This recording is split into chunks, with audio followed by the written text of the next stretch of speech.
Hello and welcome to Infowars Nightly News with me, your host, Paul Joseph Watson, on this March 29th edition of the show. Tonight on the Infowars Nightly News, the Obama birth certificate scandal accelerates. America's toughest sheriff, Joe Arpaio, and his chief investigator, Mike Zullo, talked to Infowars about the media blackout surrounding Obama's fraudulent birth certificate and the growing list of missing records. The majority of politicians don't even want to talk about it, Republicans and Democrats. It's like the plague to talk about this. I've never seen anything like this, and I've been a top federal law enforcement official for years and years. I'm not dropping this. I'm not dropping this. I'm going to keep moving forward. An Infowars exclusive report with the Cold Case Posse. Plus, why does the Department of Homeland Security need 450 million hollow point bullets? Are they attempting to buy up ammunition so Americans are unable to arm themselves? The American Dream investigates. Then, Jurriaan Maessen, writer, contributor, and Rockefeller deep researcher, joins us to talk about Agenda 21 and the Rockefellers' crimes against humanity. All that plus more on the Infowars Nightly News. And now we take you to London, England, and Paul Joseph Watson. Going straight to the news now, the shocking face of China's brutal one-child policy.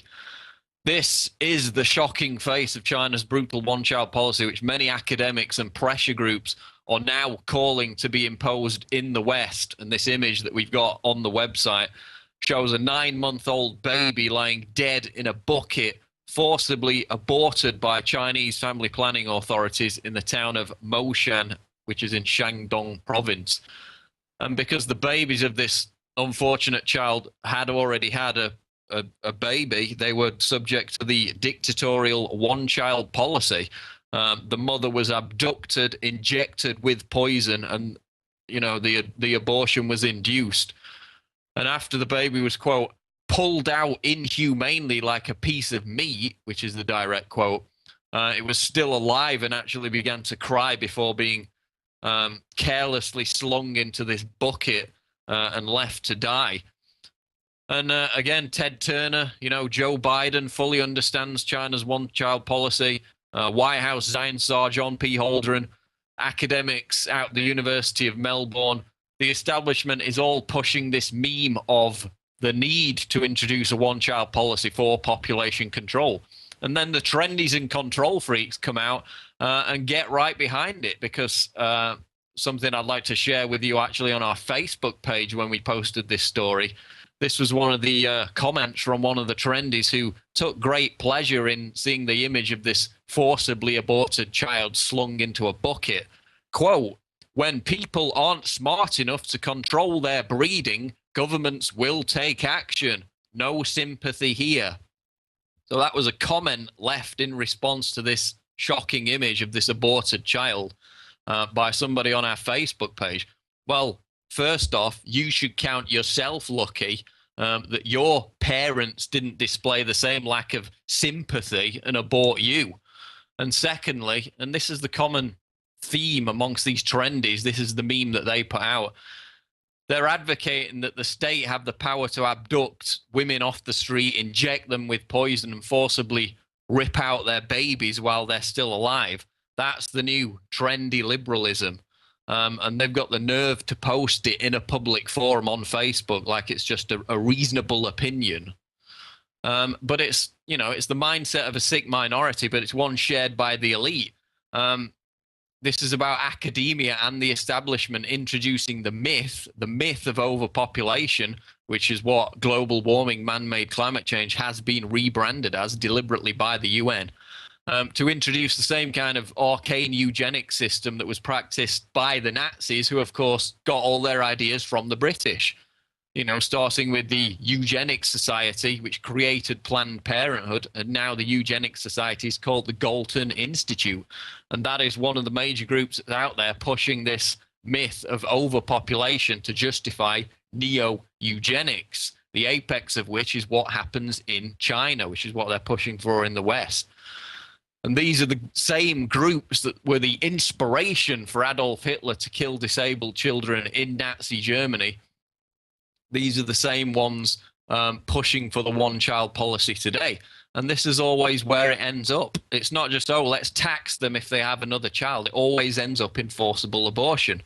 But I finished my article on this with a dash of hope, because I said, you know, even though this baby's lifespan was minute and virtually non-existent, at least its death was not in vain, because as a result of people seeing this image, apart from the trendies on Facebook who find pleasure in it and say they've got no sympathy with this forcibly aborted baby, people are going to see it and they're going to choose not to have abortions themselves as a result of these shocking images. So in the long run, this tragic story might actually end up saving more babies' lives. Next story, report, Iran attack postponed until spring 2013. Israel's plan to attack Iran has been postponed until spring 2013 following a war simulation that showed Iran could kill 200 Americans with a single missile attack, according to a report by senior Haaretz correspondent Amir Oren. And basically, many are of the opinion now that the Israelis, having done this deal with Obama where the US will supply the bunker busters and the refueling planes, has convinced Israel to back off the attack until after the November election. And whether that's, you know, heralds the second term of Obama, or we see Romney or somebody else get in, the policy is going to be exactly the same. So speculation that it's been delayed until next year. Of course, we know Iraq was initially scheduled to take place in 2002. It got delayed until 2003. But on the other hand, you've got 2 U.S. aircraft carriers already positioned in the Persian Gulf. You've got another one, the USS Enterprise, on its way. And then you've got, as we reported last week, 4 anti-mine ships also on their way to the Strait of Hormuz. So although the chatter on Iran has gone relatively quiet for the time being, the fact that that naval might is still in the region suggests that the whole situation is very much still a powder keg. Remember, the neocons have been begging Obama to go to war for years. So him attacking Iran before the election is not going to do his street cred with them much harm. In fact, they're, you know, prodding him to do it. And he could pose as this tough guy war leader before the election to obtain votes if he does that. So disagreement on when the attack will take place, but still the consensus is that it will take place within the next year. Why does the Department of Homeland Security need 450 million hollow point bullets? This is a story out of the American Dream. Somebody out there has decided that the Department of Homeland Security needs a whole lot of ammunition. Recently, it was announced that ATK was awarded a contract to provide up to 450 million hollow point bullets to the Department of Homeland Security over the next 5 years. And this article asks, you know, what are these 450 million rounds for? Doesn't it sound a little bit excessive? Well, there's no doubt, as we documented, that Homeland Security is arming itself to the teeth. You may recall the report we did last month, I believe it was, concerning how the DHS was hiring hundreds of armed security guards to protect federal buildings. We know that DHS was preparing for violence on behalf of the Occupy Wall Street movement, and indeed, they were the ones leading the crackdown, directing the New York police. They actually had their own FPS agents arresting photographers on the scene as well. So we've also got, as we reported back in January, DHS guards, again armed with semi-automatics, running this checkpoint at a Florida Social Security office, you know, checking people's IDs. So it's obvious what they're preparing for. I mean, the DOD characterizes protests as low-level terrorism. So DHS, like most other law enforcement bodies, agencies, is preparing for mass civil unrest. They know that gun sales in America are at an all-time high. You know, we had Black Friday purchases, record levels. Again, that's carried into this year. And it's all part of the effort to refocus the apparatus of the war on terror against the American people. That's why Homeland Security is arming itself to the teeth. Seismometer station rules out earthquakes as cause of Clintonville booms. Despite official claims to the contrary, early data from Seismometer station in Wisconsin rules out earthquakes as an explanation for Tuesday night's mysterious booms in the town of Clintonville as residents continue to clamor for answers amidst increasing suspicion. So basically, they had the National Earthquake Information Center there in Colorado come out immediately after these booms on Tuesday night and said there was no earthquake activity whatsoever. Geophysicist Joe Bellini also came out and said that, quote, "We detected nothing from last night in terms of earthquakes." So these booms, which are described as like underground fireworks, first reported a couple of Sundays ago. Then, of course, we had the USGS come out and say, oh, we missed the earthquake. There was actually an earthquake that occurred on Tuesday, 1.5 on the Richter scale, and that's what's causing the booms. Well, residents were quick to point out that the booms were first reported the previous Sunday, so how could an earthquake that supposedly happened on Tuesday be responsible for them? And then again, a couple of nights ago, they had them again, more booms, louder than before, closer together, longer lasting, in an area which is unknown virtually for earthquakes. Wisconsin had a major earthquake for them back in 1947, rattled a few buildings, caused no injuries, and the region is not known for its earthquakes. To have two in a week is virtually impossible. Besides the fact that a town 80 miles away also reported hearing these booms. The USGS itself admits that a 1.5 Richter scale earthquake would only be felt by residents within a few blocks of its epicenter. So how on earth are people 80 miles away feeling it? Residents are suspicious. Doubts are being cast constantly. Now the USGS is calling on residents to report the booms directly to them. City officials who said, case closed, it was an earthquake, even though it had none of the characteristics of an earthquake, they're on the back foot once again. Explanations vary. Secret underground military tunneling, carbon sequestration, which is the process of injecting CO2 into the ground, all part of the climate change fund, the geoengineering capers. That's scientifically proven to cause earthquakes, so that could be an explanation. You've also got disposal of wastewater when it's not properly done from gas fracking operations. That's been proven to cause man-made earthquakes. And of course, the habitual bogeyman of HAARP is also being touted as a potential explanation for these booms. So we'll continue to track this. We're considering sending reporters directly to the scene if these booms continue. The last reports of them were on Tuesday night, Wednesday morning. So we'll continue to follow that story. Next news story on Infowars Nightly News. March 31st, Operation Global Blackout. Hackers intend to shut down the internet by disabling core DNS servers. This article out of SHTF Plan. The hacking group known as Anonymous intends to attack the core servers that control the routing of all internet traffic. And that is, of course, DNS name servers. Once a particular website is requested, a query is sent to a domain name server, which then redirects it to that web address. You probably know how it works. Without these servers, access to website through traditional means, typing in a .com, becomes impossible. So according to this statement released by Anonymous, the hacking group, these servers will come under fire on March 31st, which is on Saturday. And then we have a related article out of the Daily Bell, which asks, Assange and Anonymous as elite helpers. Julian Assange wants to run for public office in Australia, his home country, and Anonymous, who of course are big supporters of Assange, want to destroy the internet, temporarily anyway.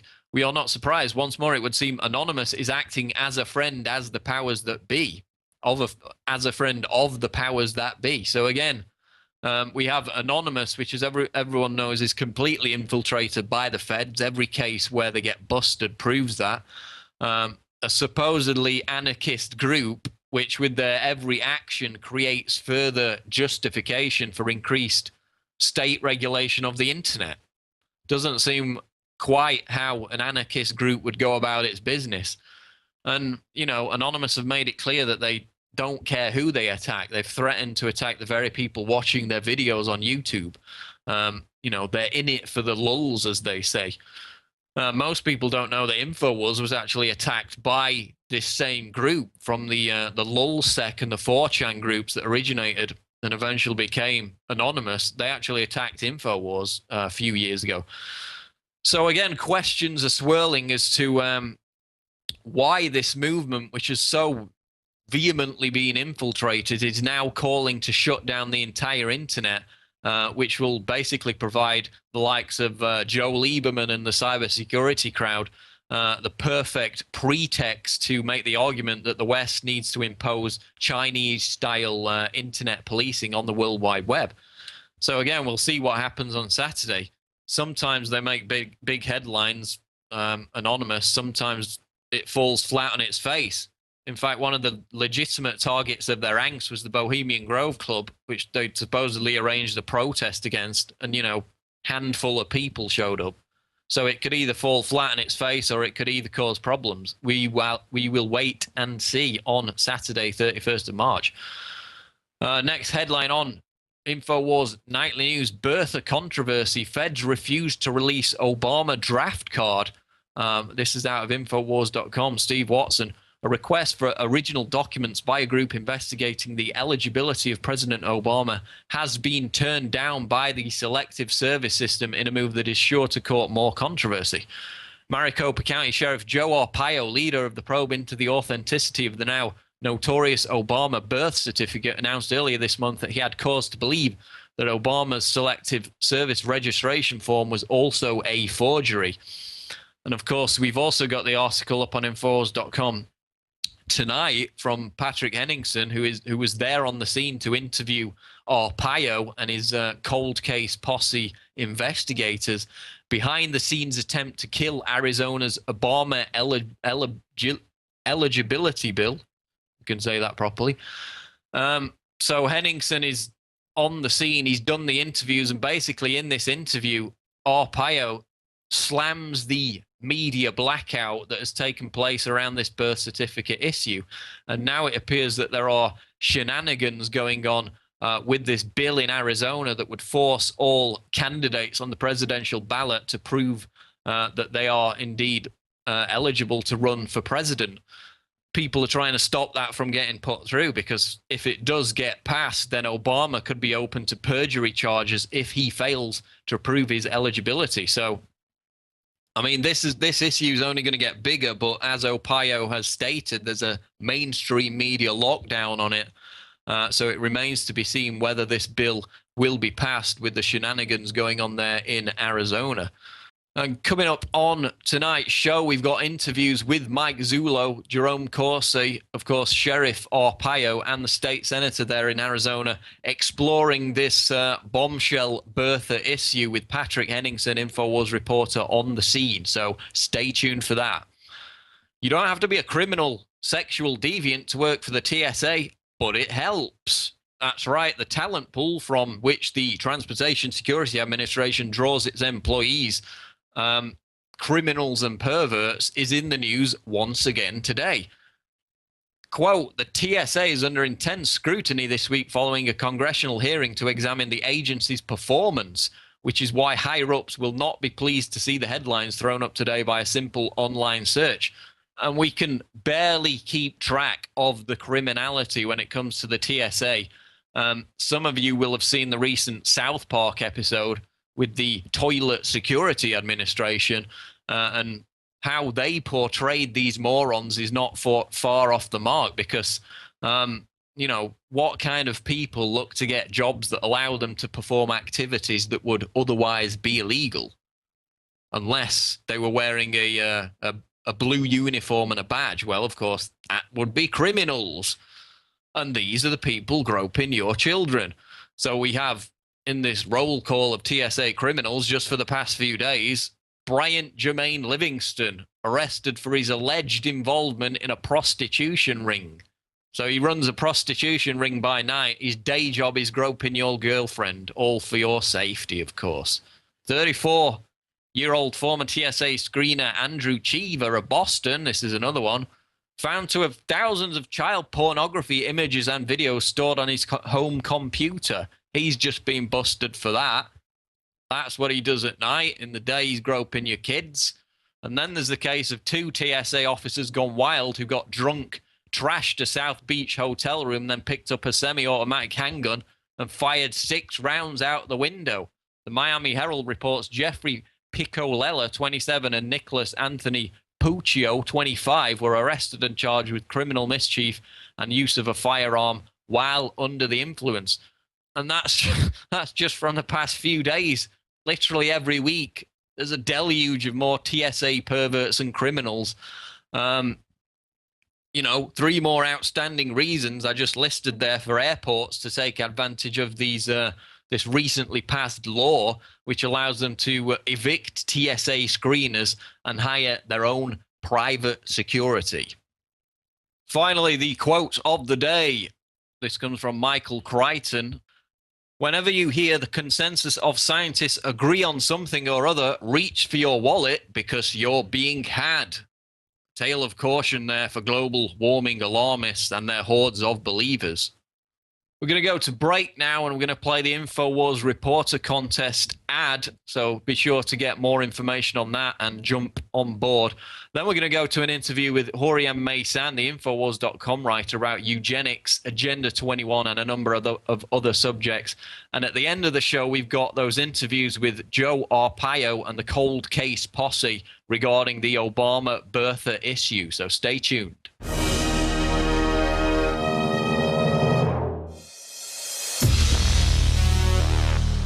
Announcing our biggest contest ever. And we're looking for people who love freedom and who want to be all in the resistance to tyrants. So you say you want to fight the New World Order. Why, if you were on the radio, if you were Alex Jones, you'd really kick some globalist ass. Well, here's your chance.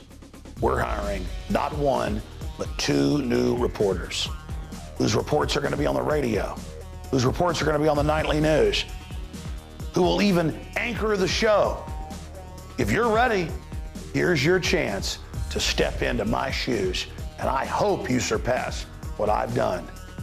2 winners, $10,000 in prizes, and a shot to be a reporter inside the Infowars.com command center.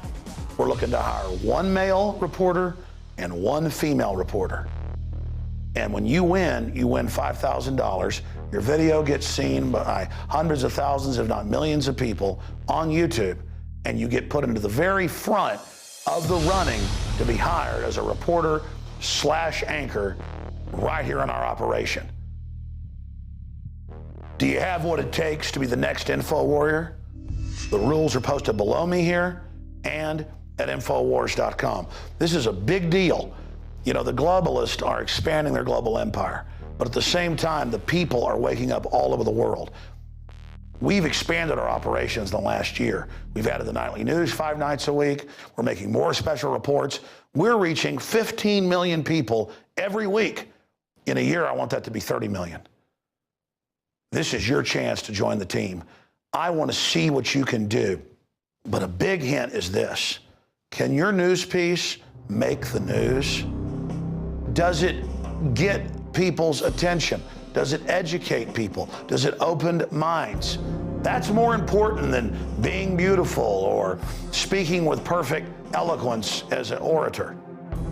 All of that is important.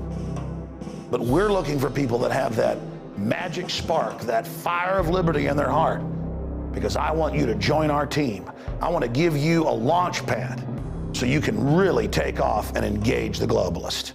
And if this works, we'll have contests all the time, and we'll continue to build this operation. I'm involved in a talent search, looking for people who have the fires of liberty burning in their hearts and their minds. You've got until April 30th to complete your news report, and then we'll announce the winners 1 week later. Are you going to join the Info War? Do you have what it takes? It's up to you. All serious entries will be posted on Infowars.com. So everybody wins. You're getting the message of liberty out. And that's what really matters. But in the final equation, it's not about showing Alex Jones what you got. It's about showing the world and the globalist that no army can stop an idea whose time has come. Join me in the info war.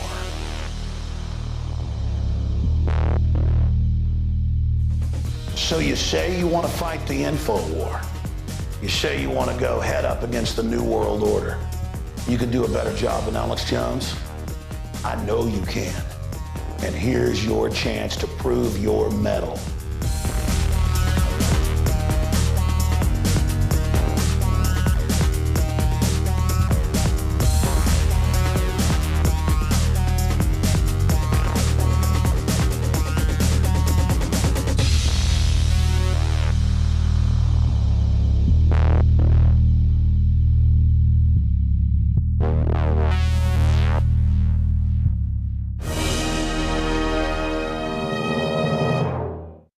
Welcome back to Infowars Nightly News, and on the subject of that Infowars Reporter contest, which you just saw an ad for, there's a new update article regarding that, also more information about the submissions process.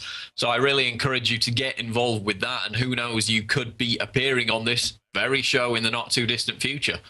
Now, I'm delighted to welcome a regular and much valued contributor to Infowars.com and an expert really in the field of Agenda 21 and the neo-eugenics population control movement, and that is Jurriaan Maessen. Jurriaan, welcome to Infowars Nightly News. Thanks for having me. Thank you. Now, first off, for people who don't know, just tell the viewers about yourself and how you got into writing about these subjects. Well, I actually started out by writing a book with a friend of mine. It's called The Secret of Zionsburg. And, well, it's actually about the royal family of Holland, the Oranges, Queen Beatrix being the current day exponent of the entire facade.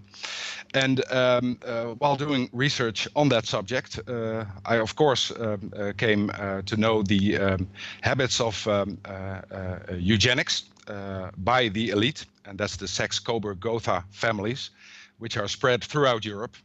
Also the UK, of course, changing their name to Windsor. And in Holland, that's also by Prince Bernhard, important influence in regards to the whole eugenics agenda that's being pushed by the elite of the royalty of Europe. So that's how I like rolled in this information and well, learned much more about it along the way. Now, your latest article, which is on Infowars.com today, which I read earlier, UN-backed scientists call for megacity population lockup. And this is similar to the Plandopolis agenda that we've covered in the past, about herding us into these ghetto cities in the name of, you know, protecting the earth from humanity itself.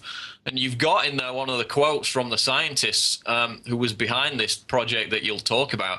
Quote, "We certainly don't want them strolling about the entire countryside. We want them to save land for nature by living closely together." And again, you know, just total sneering, elitist arrogance, class warfare rhetoric. Jurriaan, tell people about this Planet Under Pressure organization that you write about in this article and what they're calling for. Well, what they're calling for now is obviously a result of a very old agenda, and that agenda has been formulated by the term Agenda 21, which actually means population reduction. I mean, that's the basic thing about it. It's called sustainability. It's called saving the earth, exactly what you said. Under those names, under those guises, a population reduction agenda is being executed. And it's being executed quite effectively so far. But megacities, like herding the people, closing them in, enclosing them within the confines of a megacity, of course being a prison planet in its own right, every city, a grid, you could say, keeping those people in. And the elite can then roam free around the countryside, which they don't want us strolling through. And the basic agenda is eugenics. It has been for a long time. Aaron Dykes did a lot of important research on that subject, and everybody should check his work out also. He made a couple of very important YouTube films about that. And in this article, these scientists behind this group talk about humanity creating this Anthropocene environment through man-made climate change. You know, even as all their global warming models are proven completely fraudulent about, you know, CO2. Of course, we know, as you said, the Earth is much cooler now than it has been eons in the past before carbon dioxide emissions from human activity.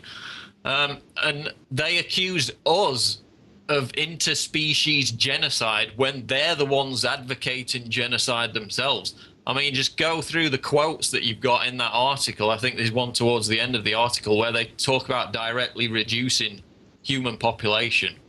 Right. I think that was the article about the Colorado professor actually quoting the whole Anthropocene concept, throwing it out there, and adding to that people have little time left to cool the planet, and otherwise we should just get rid of those people. That's what the elite states. And what this professor actually states is we have to reduce current human numbers.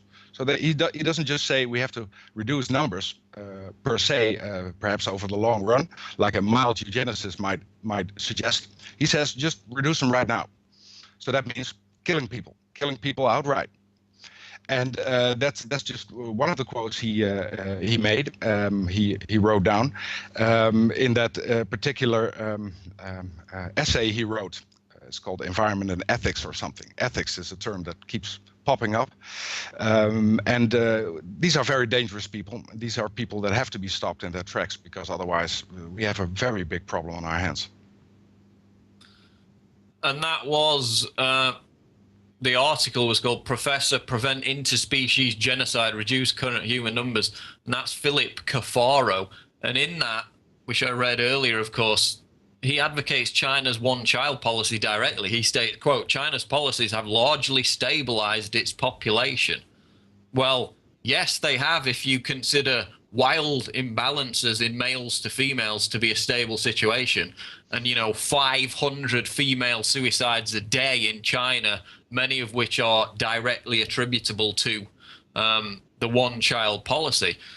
So, I mean, Jurriaan, this one-child policy in China was brought about as a result of the error-prone policies of Chairman Mao. You know, he wanted the population to have, he wanted warrior mothers to have 10 kids so they could go join the communist army. That's what caused China's booming population problem. Now they've got something even worse, which is forced sterilization, forced abortion. Why do the elite see China as a model for the West? Because it's a collectivistic society. So I think the elite considers the West as it is now and as it has been much too individualistic. So they want a more collectivistic. They want a state that actually micromanages the lives of all the people that are there. So the collectivistic model, I think, is especially suitable for the plans of the elite, because of I mean, the Chinese have been used to like propaganda since the communists came into power, since Mao came into power. Same goes for Soviet Union, of course, and that's now changed a little bit. But I think that's the prime driver, because they want to use China as the new engine for the world, the new economic front runner, and we all have to follow in its wake. Now I want to get on to Rockefeller, because a big article that you wrote that got a lot of attention earlier this month was the Rockefeller Foundation actively engaged in mass mind control. Tell us about these documents and how they illustrate Rockefeller's involvement in mass brainwashing. Yeah, they've been the Rockefeller Foundation funded it as far back even as the 20s. I don't even go into that in that particular article, but from the 20s on, they funded psychological research into behavior modification. That's how they call it. So that's social and psychological engineering. And how the science of that should be developed, and it should not be developed for the science itself, but it should be developed, of course, for their purposes, because they've used the results of that research, and we don't talk about years. We don't talk about decades. We're talking about centuries here. That they've refined this technique and put it out to the people. Predictive programming is a very important part of that, which Alan Watt covers in quite some detail.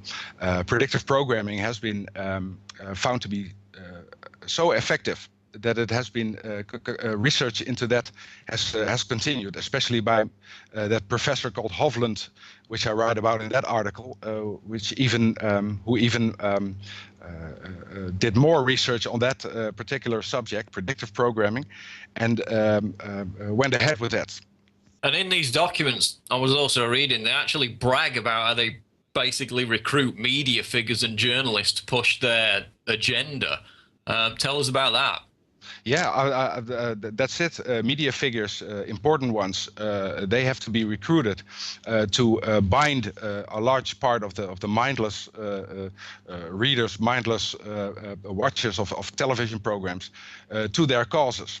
I mean, Angelina Jolie is a good example of how the UN recruits one, and she probably knows all about it. She's intelligent enough, I think, to actually know the agenda behind it. But celebrities are being used. UNESCO said in the 50s, we have to use more celebrities, more people to reform the educational process, because that's where young people turn to for their amusement and their information. Finally. Now, one question that springs to mind just off the cuff is, how do you find all these documents? I mean, are you just finding them on the internet, or they're leaks, or do you have to go to libraries? Where do you get the material for all these Rockefeller Foundation articles? Well, the Rockefeller Foundation articles are just posted on their website. I mean, it's their yearly reports most of the time. And if you, you just have to learn how to use a search engine on the internet, and you'll find the most amazing information spread all throughout the internet. You have to use keywords which the elite tends to use, and usually that's euphemisms for their actual purpose. So you have to Google the euphemisms, and by doing that, you can find a lot of information. Of course, the library is very valuable also. So I do a lot of research in the library. I have to order books and all that just to get some information. So basically, again, it's about them hiding it in plain sight and throwing it in our face. They advertise it all on their own websites, but they know that 99.9% of people just aren't going to go and look. Which brings me to another question, which is, how do we present the threat that this neo-eugenics agenda represents in, the modern climate? How do we reach across to people and emphasize the point that it's an imminent threat, and just not the rantings of eugenicists from 50 years ago, as debunkers try to characterize it? I think current events as they unfold are the perfect way to illustrate what these plans are. So I think you have to constantly contrast current information, current events, with the knowledge that has been around for like decades or even more. So you can easily couple that to those current events, because actually those current events are results of the plannings which have been done decades ago by the social engineers. So I think that contrast in articles, I think everybody should just do their own research and don't be too perfect about it. Just write and do the research, because we need so much more people getting involved in this if people care about it. And of course, a major fact is that John P. Holdren, the White House science czar, who is now in control of that policy directives, specifically in relation to geoengineering, is now in a position of power, having written in his own textbook in 1977 about how we need forced sterilizations, mandatory abortions, you know, imposed by a planetary regime. So I suppose the fact that the guy who advocated that is now in the White House is all you need to present people with the fact that this is a very real and imminent threat. That's right. That's right. I absolutely agree with you. And it's also, of course, a fact that it's no coincidence that especially this president chooses John P. Holdren to be his chief science advisor. So it's part of the agenda, and Obama's part of it. And of course, Holdren is an old proponent of the entire idea. Well, it's been fascinating, Jurriaan. Your articles are always keenly read, and we'll look forward to the next one on Infowars.com. Jurriaan Maessen, have you got your own website, just lastly, that you want to plug? I don't have a website yet, but I'll make a weblog pretty soon, and I think that's good to do right now. Well, we really appreciate your time and look forward to having you back on Infowars Nightly News. Jurriaan Maessen, thank you very much. Thanks for having me. That's going to wrap it up for this Thursday, March 29th edition of Infowars Nightly News. We'll see you on the next edition. Good night.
Infowars has come down here to Phoenix, Arizona to speak to Sheriff Joe Arpaio and his team, the Cold Case Posse, who are investigating the eligibility of this president, Barack Obama, and his ability to appear on the state ballot.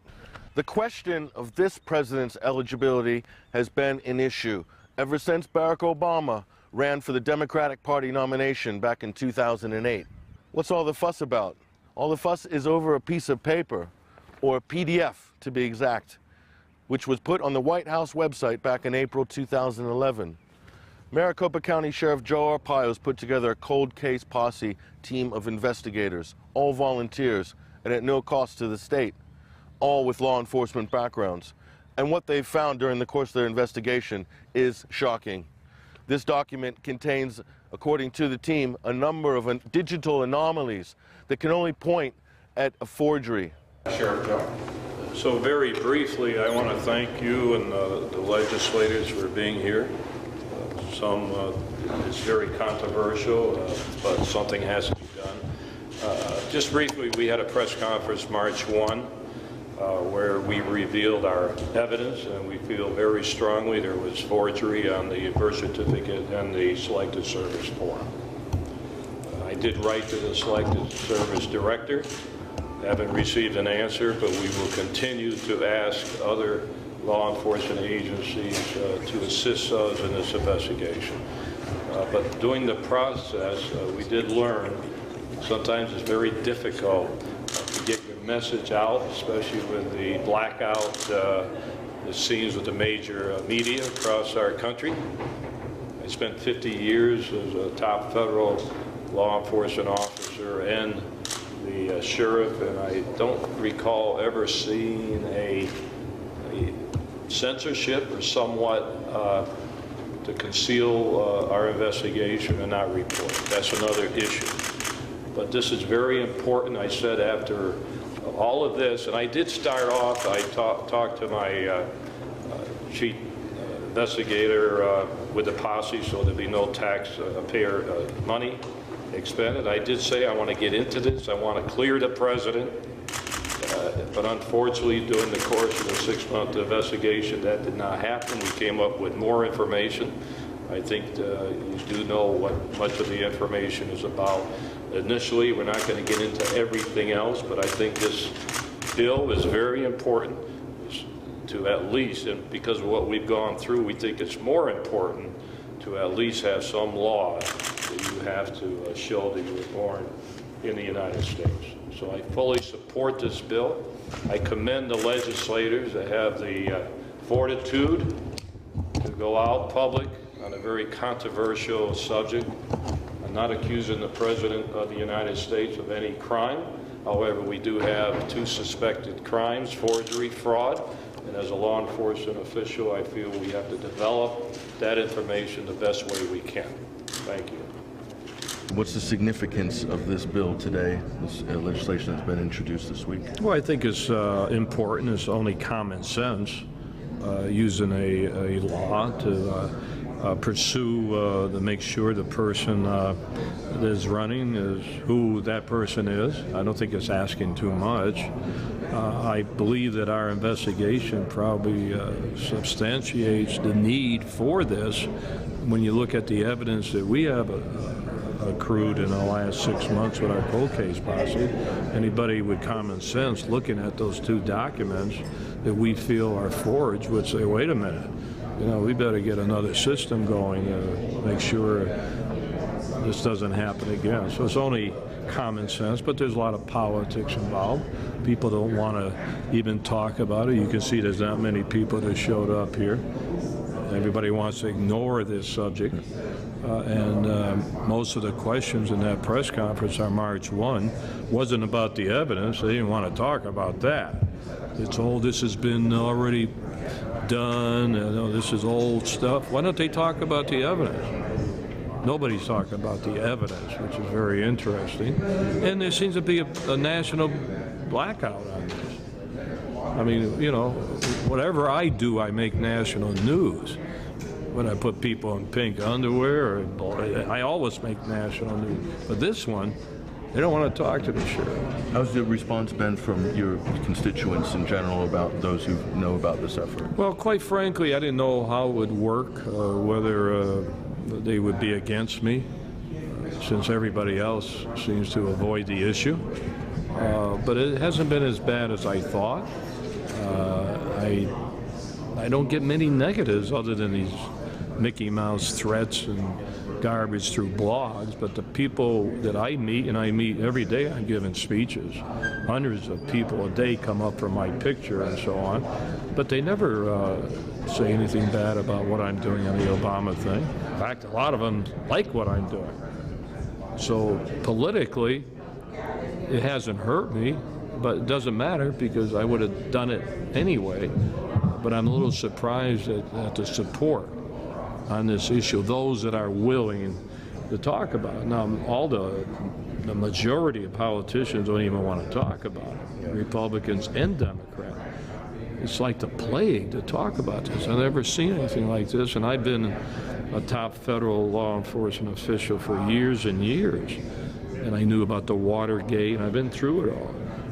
But I never seen this situation. Joe Arpaio is the sheriff of Maricopa County. He represents 4.5 million residents here in Phoenix. 250 concerned residents came forward to Joe Arpaio 6 months ago with concerns about the president's birth certificate and his eligibility to be and run for the highest office in the land. The Tea Party came to me and asked me to look into it, and I gave it to my volunteer posse, made up of ex-cops and attorneys, at no cost to the taxpayers. And they report to me. I have 3,000 posses, and I happen to have a cold case posse, and I told them to look into it. I mean, what's the big deal? And when they did a good job in coming up with a lot of evidence. So what should I do? Dump it in a wastebasket and forget it? It's incumbent on me when I find suspicious activity, if I can't handle it, give it to other authorities that can, if they will, and not drop it. So I'm not dropping this. I'm going to keep moving forward. How good is this team you've assembled, in your opinion? Well, they're ex-cops. Mike has done a great job on this. He's living this for 24 hours a day. And just as good if he was full-time, but he's an ex-cop. He just doesn't get paid. But he has the authority under me, under the Constitution. I can swear in private citizens called the posse, and they have the same coverage as a regular deputy. They just don't get paid.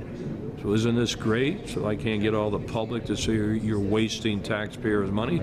I decided to do this right off the bat because the media would be after me. Why are you wasting taxpayers' money? Although right now, at this point in time, I could use regular deputies. We're talking about 2 possible fraud and forgery cases. This team of investigators has been working on this case since then. And what they have found is extremely revealing, and it is unprecedented. What I can tell you from our part in this monumental problem is the beginning of this investigation, as called for by Sheriff Arpaio. We were instructed. What? Can't hear you. We were instructed. Any better? No. Technical thing. I have no idea how this stuff works.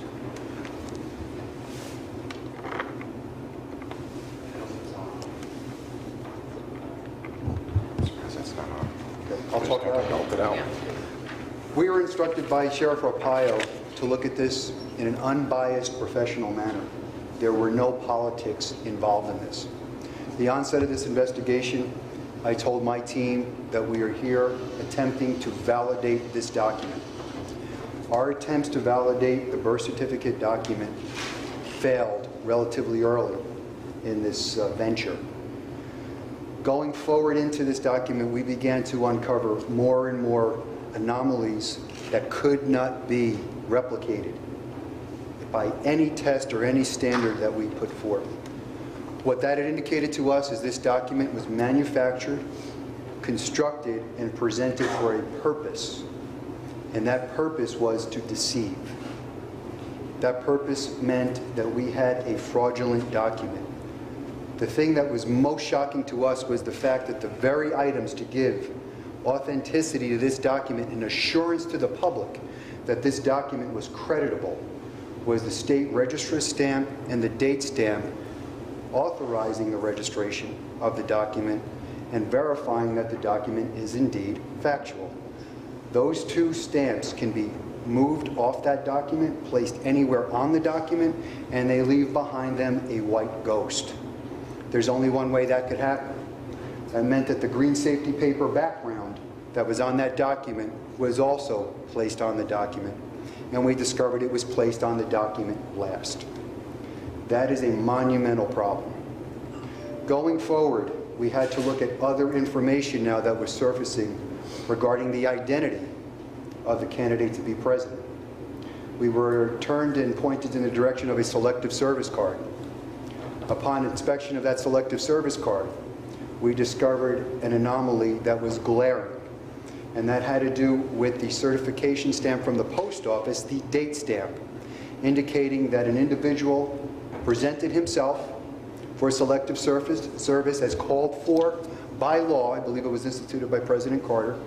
I had to do it myself. You go to a post office, you present yourself, you give your identification. They take a card that you fill out, that you sign, you attest to that it is you, and they stamp it received.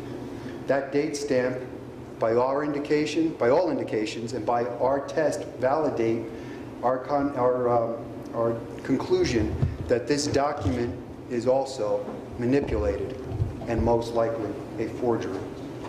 That issue alone has severe ramifications, even more so than the birth certificate. There are criminal ramifications to that card. They're standing up for your country, attesting who you are. There is also statute that says that you can be held liable for not filing. You can be found guilty with a 5-year prison term and a $250,000 fine. We do not believe that card was issued in 1980, and we demonstrated that in our video. The video that we showed the press conference at the time shows that the date stamp, a year stamp, 1980, by mandate by the post office, by mandate by the government, has to be a 4-digit date stamp, 1980. On Mr. Obama's, it is just an 80, the 19 is missing.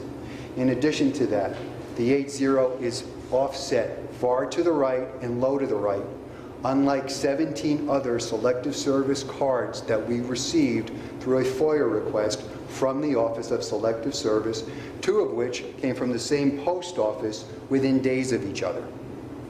This is a problem in identifying the individual or identifying actions of the individual whose name appears on the document.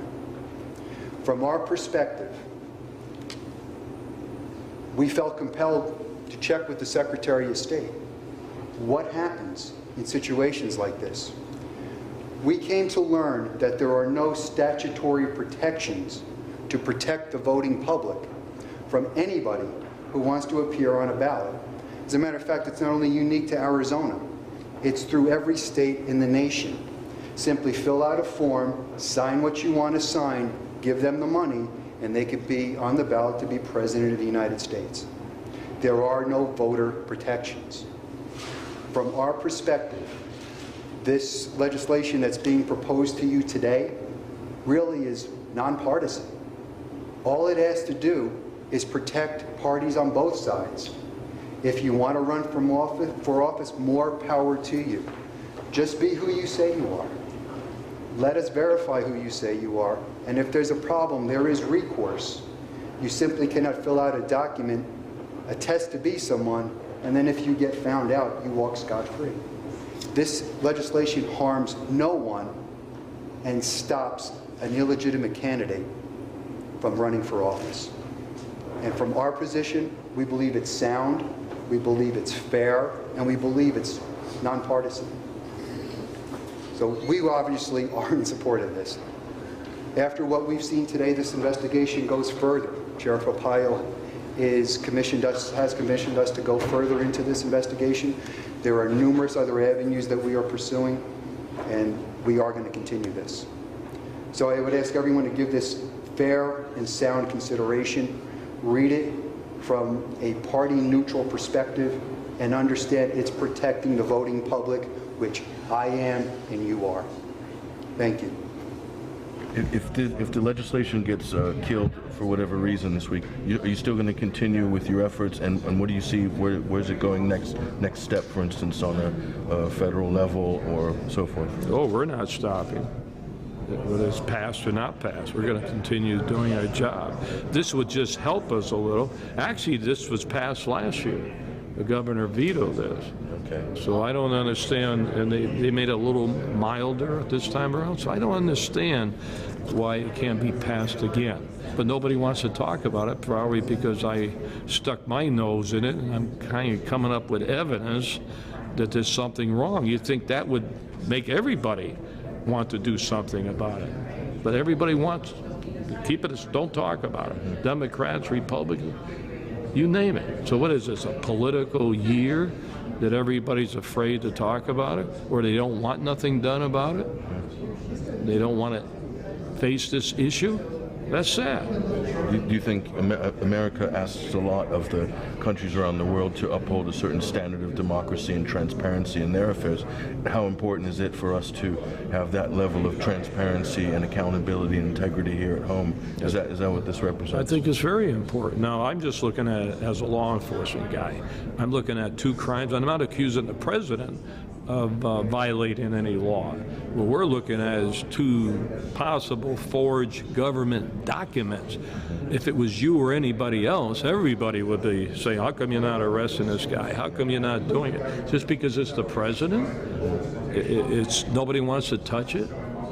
That's sad. So, as I say, we're not accusing the president, but we sure know somebody's responsible for that selected service form and for the birth certificate that they went public and showed. What confuses me is the amateur type of operations they were performing. When you look at the birth certificate, that's sort of amateur. And yet everybody says that that's a legitimate birth certificate.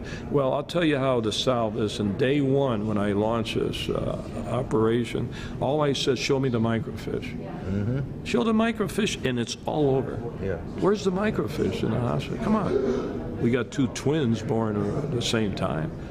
So just show us the microfiche. Another thing that's suspicious, sometimes I have a conspiracy theory, is the fact we went to the archives in Washington and looked at all the immigration forms up to August 1, 1961, and then August 7th, but there's a whole week missing when he was born.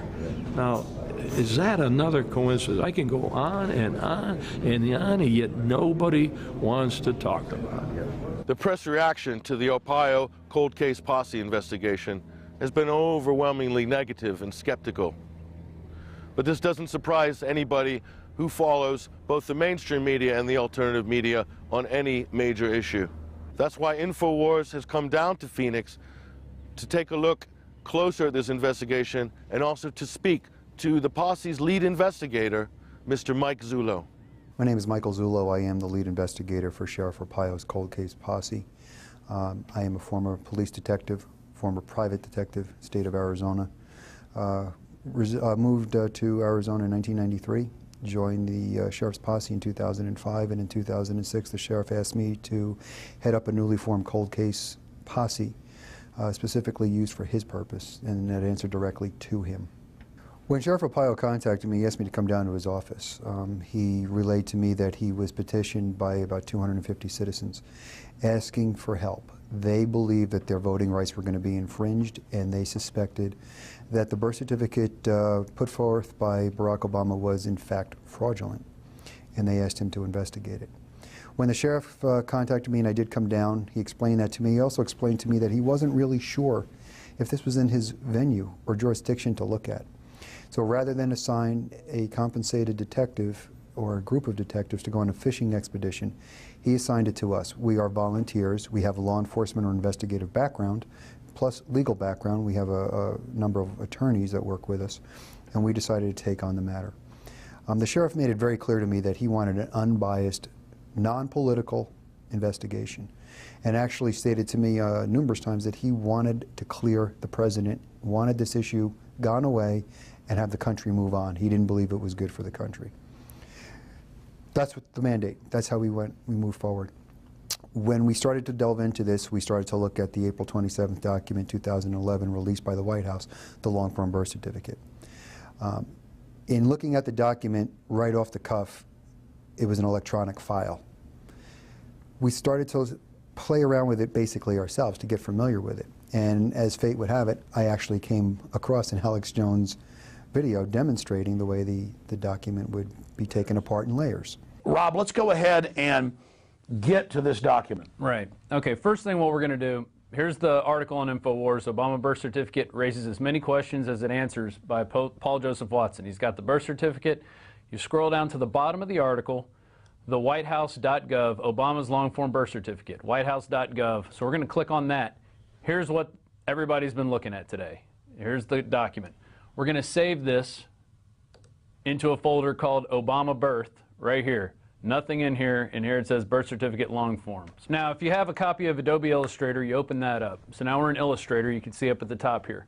We're going to open this really quickly. Here we are in Illustrator, and you can see already that there's little layers, but you can't, it moves everything at one layer, okay? So there, I'm going to go back, put it back here. Now watch this. I'm going to click onto it, right-click to release clipping mask. This is what everybody's been doing. So now everything has been all the layers have been broken apart.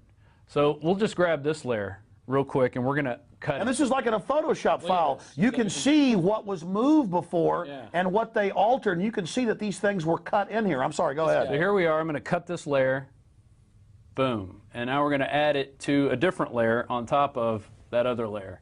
And now you can see this is a completely different layer, and there's even a missing number on this when you bring this back in.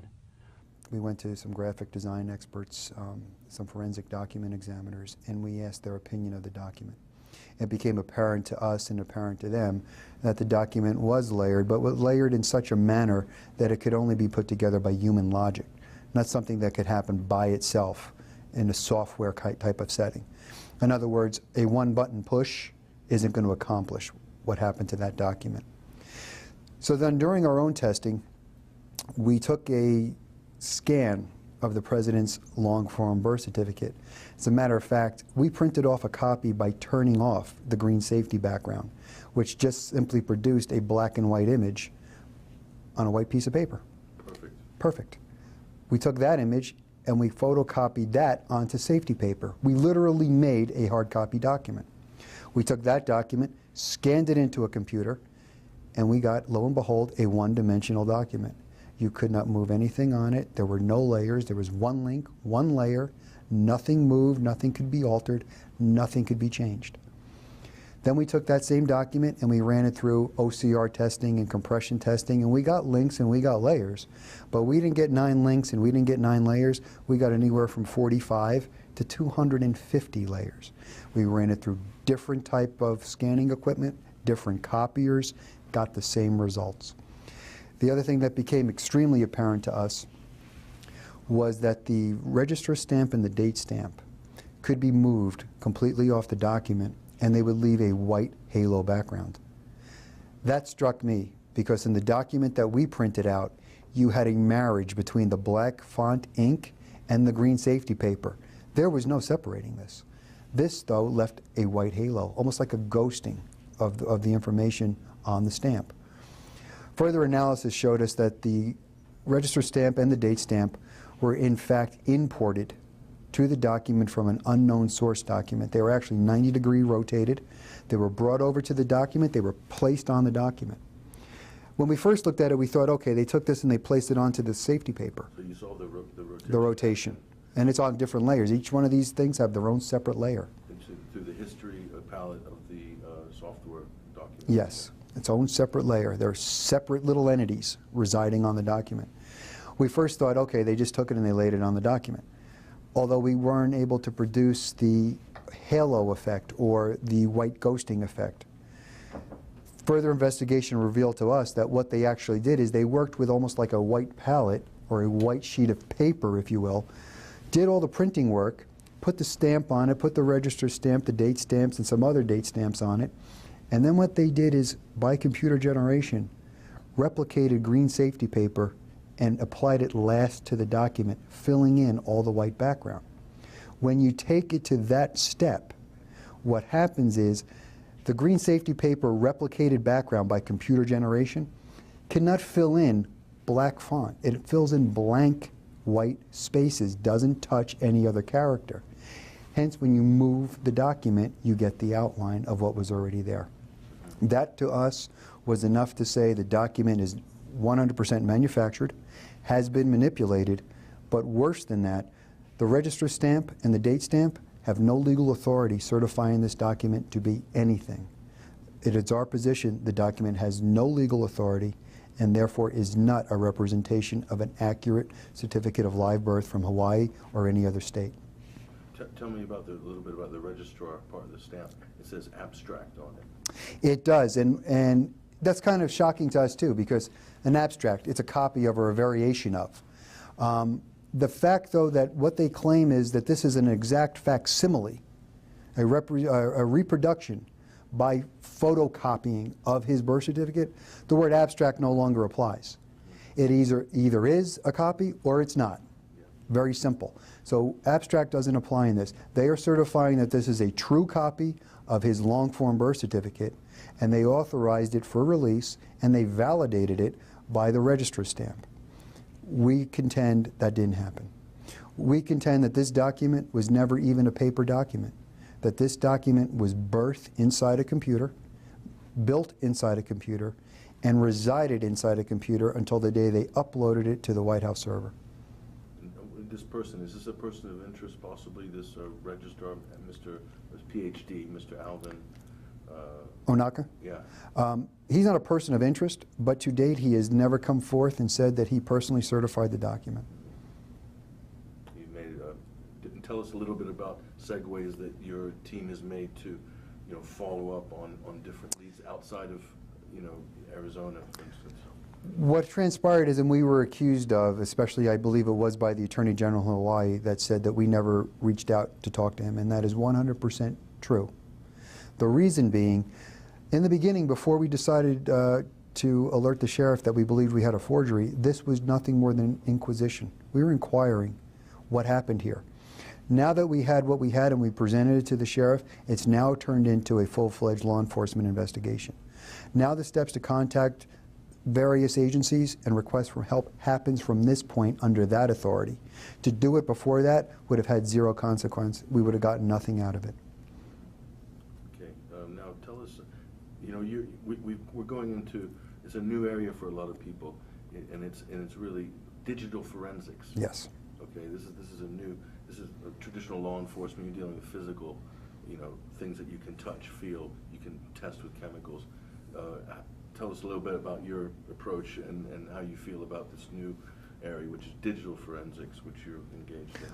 What I've learned is people younger than me are a lot better at this than I am. They understand this to a T. This is extremely complicated information. To put one of these together, you can't just be a quote, novice. Even though I believe this was poorly done, you cannot be a novice. You have to have an in-depth understanding of the technical aspects of the software and what happens here. People that work with this stuff for a living, graphic experts.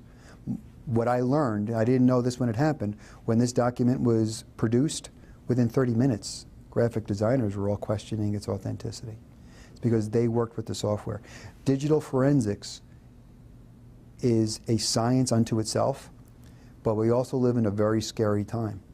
You cannot rely on your eyes anymore to believe what you see. Good point. Okay, I'm just going to move down a little bit. Now, is there a hard copy of Obama's birth certificate available for you to look at? Are you guys in the process of, sequestering it? Or to my understanding, if there is a hard copy document, no one other than select individuals from the state of Hawaii profess to have seen it. The state of Hawaii has some very stringent laws regarding vital statistics. And the only way that we would have an ability to see it would be to go to that state and request through court order the ability to see it. And even if we were granted permission to see it by a court, even by directive, the Department of Health in Hawaii could maintain the position of retaining the privilege not to produce it. And that's happened in some other court cases and unrelated incidents of other birth certificates where they just refuse to produce the document. As far as our position, a hard copy paper document is not something we want to see. I can make this into a hard copy. What the public has to understand is this becomes a hard copy at the press of a print button. The short form birth certificate released in 2008 was uploaded to Obama's website. You familiar with that, and what are your thoughts? I'm familiar with it. We did not do any extensive research on it. I do understand, though, at some point in time, other birth certificates were forged and actually uploaded. There's some speculation out there that a forged document by someone confessing to forge the document actually provided it to the White House. We haven't followed that up. Our purview right now is just to look at this long-form birth certificate because it is what the White House has put up on their website, and the President himself pointing to is saying, this is proof positive of my birth. You as a law enforcement deputized or professional, whatever, in your position as a law enforcement agent, working for the people, at what point, where would you stand now if you seems to be a forged document, right? Yes. So the next step is where would you go from there? In theory, where could you go if this was a crime? If this was a crime anywhere that's in my jurisdiction? I didn't do my selective Sure. service, for instance. If this were in my jurisdiction, obviously you want to find the individuals responsible for it. You would start the very last person that handled the document. It would be the person that uploaded it to the server that the White House released to the world. That would be the place you start, and you just simply work backwards from there. And how did you get it? How did you get it? How did you get it? And eventually you would find the person. That's provided there's cooperation. What would normally happen in a situation like that is people will either speak or they will tell you they want an attorney, and they'll end it right there. And then you have to find other means, other ways to do it. In a utopian world in law enforcement, that's how I would like to do it. I'd like to interview everybody that ever came in contact with this document, and I don't want to call it a document anymore, this file. It's an electronic file. It is not a paper document. It's important to make that distinction. Very big distinction. This was put together so the public themselves, this was put together so someone would look at this on a computer screen and go, oh, that is what it's supposed to look like. It must be real. That's the deception in this. This isn't real. This will never be real. This is a fabrication. This is false. And that's the fraud that's not only committed here in Maricopa County, but it's the fraud that's been committed across the nation. So very important here, actually, the language that's used, especially when we're talking about digital documents versus physical documents. You as an investigator, how important is that you pin the right. There's other bits of language that have come into Yes. this case as well. Well, pinning the language is really important, because if this were to be a physical document, if it started its life as a physical document, in other words, in the Department of Hawaii, they have this exact document in paper form, then obtaining that document would be very, very important to an investigation. Because once we got that document, then we can send that document to forensic document examiners to look at signatures, look at ink, look at some things on the document. The fact that it's digital means we are working with a file. There is no piece of paper for us to touch. And it becomes very difficult in an investigation when you don't have the original, quote, document, because it hampers the investigation and it hampers forensic experts from rendering opinions. Did you come across any other anomalies with what you see there on that file with regards to against any other sample groups of any other birth certificates around the same time, for instance, from Hawaii through your investigation? Is there any other evidence you want to comment on? Here's where it gets a little complicated from that. And to answer your question, yes, there are some, but there are things that I can't disclose because it's an ongoing investigation. However, there is not another electronic file released of anyone else's birth certificate. I've had birth certificates sent to me from Hawaii. They are on paper. But I've had birth certificates sent to me from Hawaii that are not on green safety paper. They are just on white paper, a computer printout. And it's important for the public to understand that when Governor Abercrombie went out and said that he was going to prove Barack Obama was born in Hawaii, he failed to locate the birth certificate. And that's puzzling to us, because the Department of Health in 2001 went electronic on all their documents. In other words, they were all stored on computer.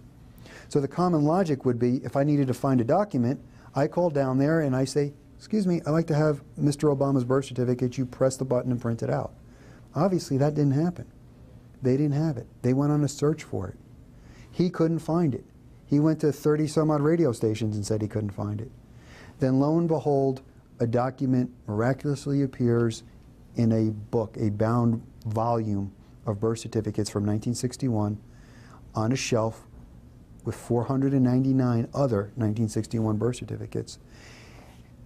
And the story goes that they broke protocol. They took the document, made 2 photocopies of it, and that's what they sent out to the President of the United States.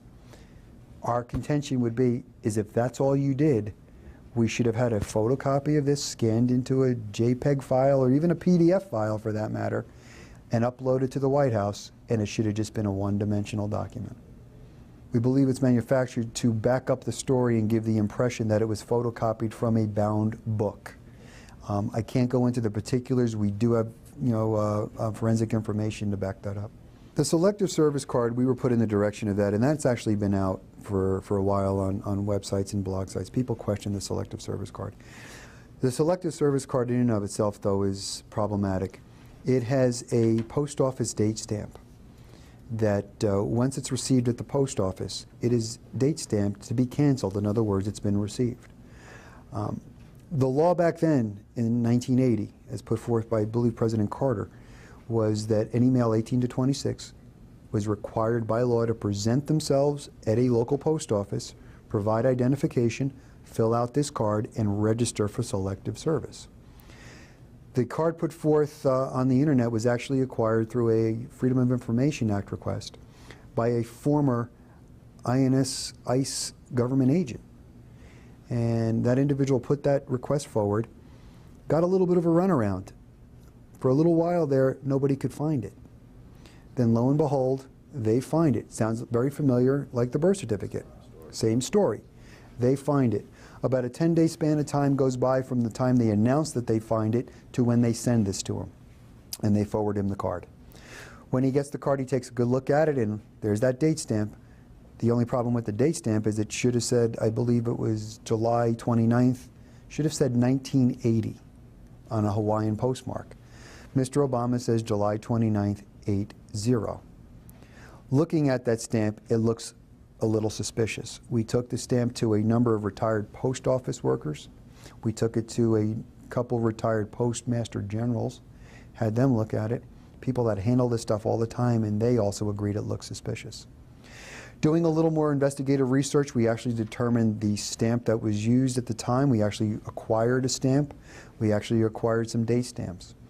What it looks like to us is a deviation from the policy set forth by the Post Office and DOD that the date stamp used would have been a PICA 40 date stamp. That date placard should have been one solid piece of rubber and a 4-digit year date, 1980. Mr. Obama's is an 80. Another FOIA request was put forth, and this time the request was to see other selective service cards from the same time period owned at one time or privileged to deceased individuals, so now FOIAable. They could be obtained. We got 16 of those, 2 of which were actually in the same post office almost days apart from Mr. Obama's. All of those other date stamps, no matter how they were stamped or how they were inked, all had 4-digit year stamps, 1980. Comparing those, it became evident to us that the 80 on Mr. Obama's didn't line up like the other ones. It was offset dramatically to the right and low to the right. Looking at that, we had to try to come to some kind of theory as to what happened here.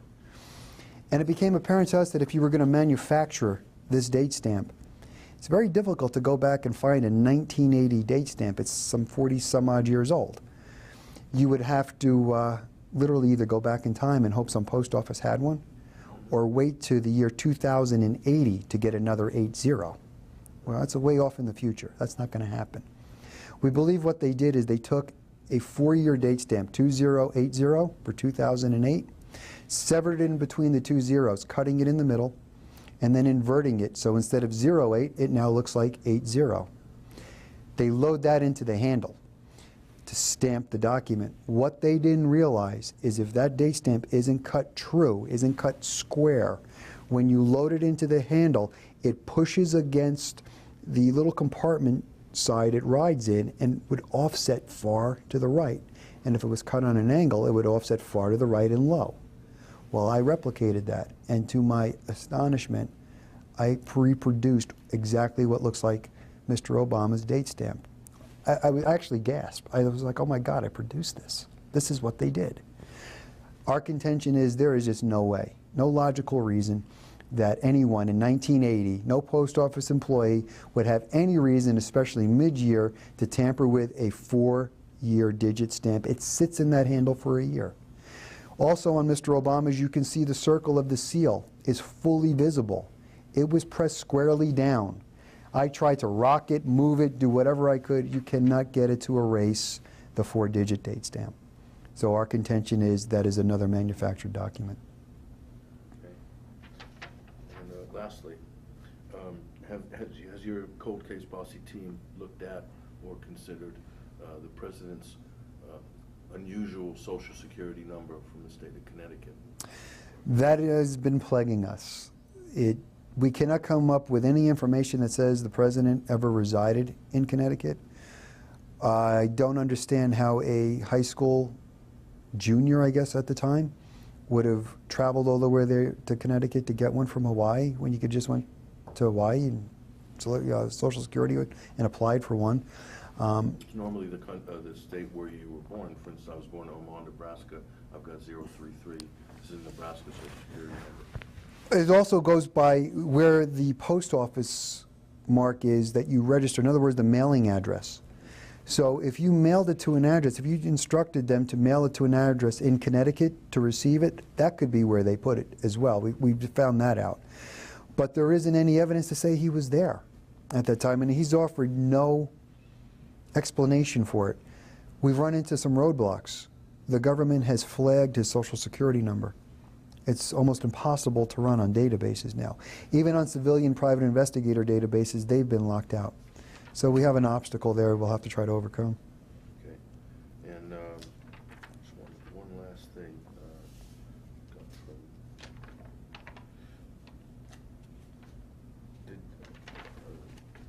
Do you want to comment on Andrew Breitbart's involvement early on, or is that something for... I think commenting on Mr. Breitbart is really Mr. Corsi. He knows that situation better. The one thing I will say to you, though, I am curious. What Mr. Breitbart said at CPAC as to the videotapes he was in possession of, what was released pale in comparison to those statements. Mr. Breitbart made it really clear of who was going to be on those videotapes and what was going to be said, and we haven't seen them yet. I am highly suspicious of that. Yeah, and the timing of the incident. The timing of the incident is a whole other issue. Okay. And is your case, one other thing, is your team, is it within your jurisdiction to look into Obama's eligibility as a dual citizen, for instance? In other words, did he have an Indonesian passport at any time, or would he have applied for financial aid at Occidental College, for instance, or Columbia under a foreign nationality? Right now, it is in our jurisdiction to look into that. This is an issue that could affect every voter in Maricopa County. It is a fraud investigation, and we have every right now to pursue this to verify the identity of the individual who wishes to be on the ballot. It's as simple as that. Okay, that's brilliant. Do you have any closing statement you want to make as to just foreshadowing ahead a little bit how long this investigation is going to go for, and is this up to Sheriff Joe to say when to sort of hit the brakes, for instance, or draw a line under a certain aspect of it? Sheriff Arpaio has decided that this will be an ongoing investigation. He's giving me no indication that this will stop anytime soon. As a matter of fact, something about the sheriff has been a law enforcement officer for 51 years, as long as I've been alive. He knows when it doesn't look right. He knows when it doesn't smell right. He's given us full authority to continue on, and he wants us to. I don't see it stopping anytime soon. And what's really clear right now, after we've sat and spoke to Mike Zullo from the Cold Case Posse's investigation team, is that they have an actual case here. And right now, legislation is in committee in the Arizona Congress to pass a bill that will put the president's eligibility right on the forefront. In other words, he will need to prove his eligibility beyond a shadow of a doubt in the state of Arizona if he is to be on the ballot in the election come November. And that legislation is currently being held up by Senator Bartow in Arizona. Yes, thank you for being here today. I think this bill, HB 2480, is very important because it's going to set a precedent nationally for the bar that we expect from our public officials. Every public official should, like they take the recall or any other requirements when you sign up to be a public official, should be very clear in being able to say that they are qualified and they're pre-qualified. But what I like most about this bill, besides having the individual candidate on record for any office in this state, is the fact that you, the citizen, have standing if the person who's running or in office has perjured themselves in some way where they're not qualified for office. So I think this is a very good protection of our own liberties to have people in office that are pre-qualified. And with that, I turn it over to the next speaker. Representative Burnell Smith. Thank you. You know, I support this bill, and Carl asked me to come here and stand behind the sheriff because I appreciate what the sheriff done in regard to this, because it took courage to do this. even though that there's been some accusations by the federal government against him, he then investigated the President of the United States. And he provided me with a letter that he sent to the director of the Selective Service. And he also served me with a copy of Barack Obama's Selective Service registration form. And I challenge anyone in this room to look at this form and say it's not suspicious. It's dated July 29th, 80. Now, ladies and gentlemen, I've been a lawyer for 30 years. I've never seen a government official document that says 80 instead of 1980. This document has some questions, and I applaud the sheriff in writing to Director of Selective Service, Romo, and say, give me some answers. But Sheriff, I predict this. I predict in 30 days, would you ask him to give you an answer, he will not answer you. And Sheriff, stay on them, because we deserve the answer. The people of Arizona deserve an answer, and the people of the United States of America deserves an answer to whether or not Barack Obama is true to his name or is it a phony. That's my comments, and I support this bill. I support Sheriff Arpaio. Thank you very much. Thank you to the press for coming here today. I think it's appropriate and fitting that we have this press conference here in the old Senate chamber. This very building, not a little bit more than 100 years ago across the hall, they debated whether or not women should have the right to vote.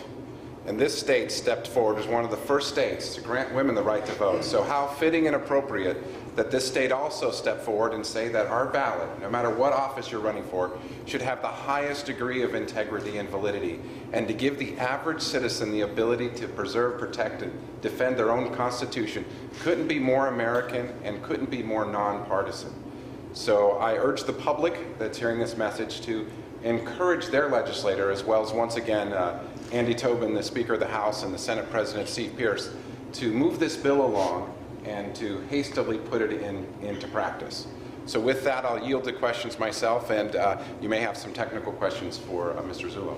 So is there any questions? So what's the holdup, Carl? I mean, you can't get it through a committee? The, as I understand it, I spoke with Senator Nancy Bartow 2 weeks ago, at which point she had told me she would withdraw it from the committee. It was inadvertently assigned to. It was designed, this bill was a striker, and it was going to be what it is, ostensibly. I have a copy of the said withdrawal. I have made sure that the Senate President's office had said withdrawal from that committee. I'm being told that it can't be heard in rules because it's still in the Health Committee. I ask repeatedly, the withdrawal is here, will it please be withdrawn, will it please be heard on the floor? I have 17 state senators who have committed to vote for the bill, and I've informed the Senate President of that. I've asked him in numerous times to move the bill along. As I understand it, Senator Nancy Bartow has asked me for a thing called a laundry list. I come to understand that the request is not part of our rules in the legislature in any official capacity. It's a standard of getting an autograph from every state senator. If I can't take the word, we have two things down here at the Capitol. We have our word and our vote, and both are easy to lose if you're not careful. So if I can't trust the word of a senator I speak to face-to-face and say they're going to support the bill, to go back and ask them to initial the same card I used to mark down that they were supportive, I think is a little over the top. But if Senator Bartow is requesting me to go to each one of the senators that said that they would support the bill, I will do that. Because the integrity of the ballot is that important. But for the last conversation I had with the Senate President a week and a half ago on that subject, he told me that that was not required in this case and that the bill would move along. So I am not clear on exactly what's happening. I'm getting mixed messages. But when I speak directly with the Senate President and Senator Bartow, I get the picture of they'll withdraw the bill from committee. Senator Bartow said that to me. The Senate President told me in no uncertain terms that I don't need a laundry list as aforementioned, which there are no rules about that. So I don't know where to go from here other than to ask the public, to ask the Senate President why this bill isn't moving. Has it been through Senate June yet? It has been through committee.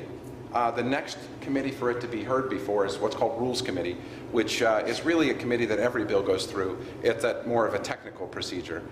It's ready to go to Rules except for the fact that they haven't withdrawn it from the Health Committee.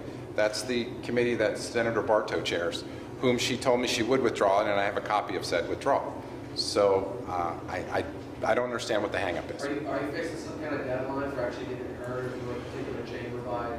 Well, actually, yes, because the deadline at this point would be sine die, or the completion of our labors. At this point, arguably, if it's not in the Senate Rules Committee next Monday morning, probably not going to have time to have it be heard properly in the Senate and then heard back again, a final read in the House. So in effect, dead if it doesn't get heard on Monday, right? Most likely, and you know, you can't say a bill is dead until we're sine die, but it's on life support for sure if it's not on the Senate Rules agenda on Monday.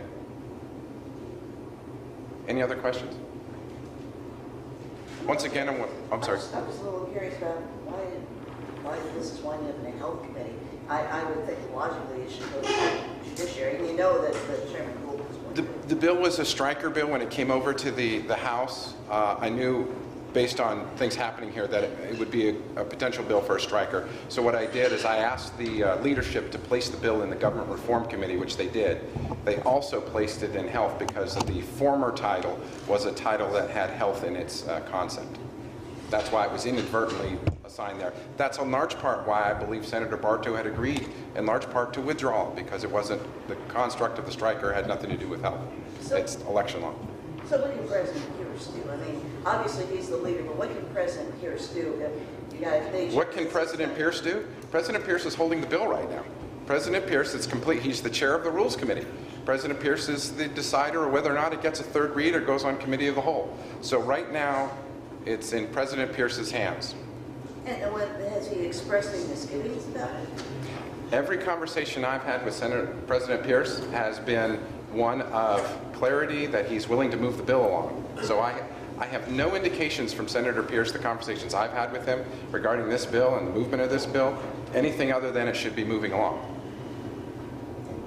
Mystifies you, it sounds like. It does. But you know, one of the best things here, and I really appreciate so many of you in the media here, the best things that we can do at the Capitol is put the public light on things.